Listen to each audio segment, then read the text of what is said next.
Jesus Christ.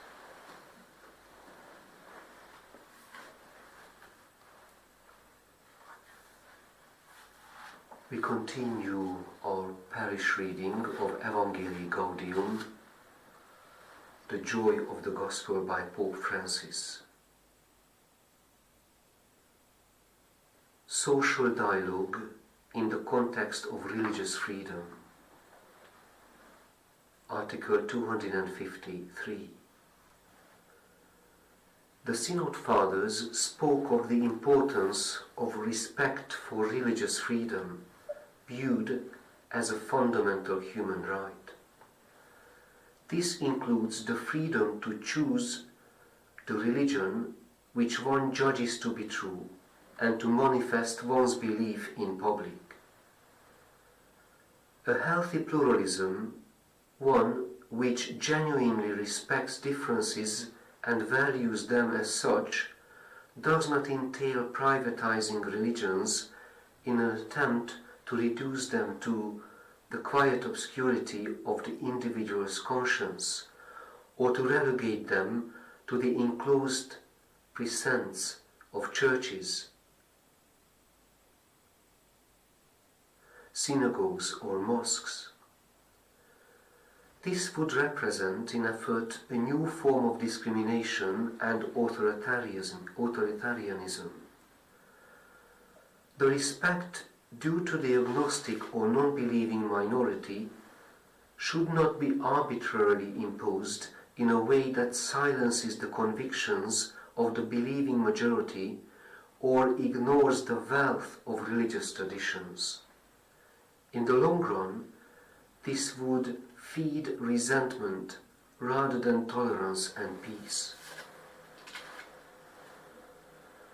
When considering the effect of religion on public life, one must distinguish the different ways in which it is practiced.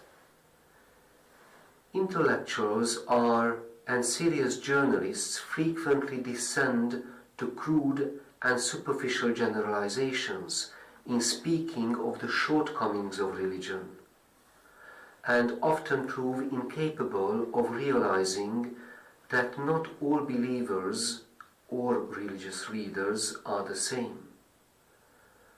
Some politicians take advantage of this confusion to justify acts of discrimination. At other times, contempt is shown for writings which reflect religious convictions, overlooking the fact that religious classics can prove meaningful in every age.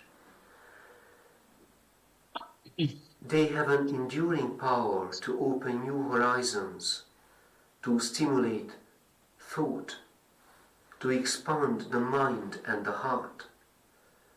This contempt is due to the myopia of certain rationalism.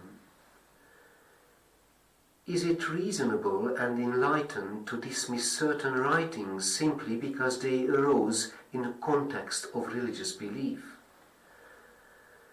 These writings include principles which are profoundly humanistic and, albeit tinged with religious symbols and teachings, they have a certain value for reason.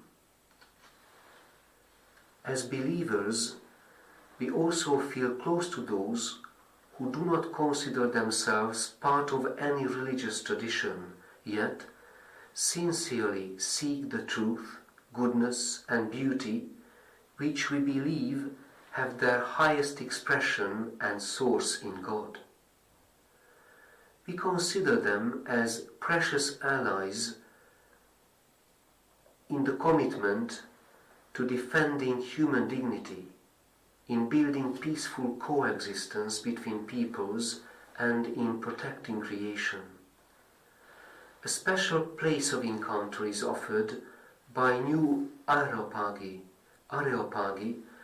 such as the court of the Gentiles, where the believers and non-believers are able to engage in dialogue about fundamental issues of ethics, art and science, and about the search for transcendence. This too is a path to peace in our troubled world.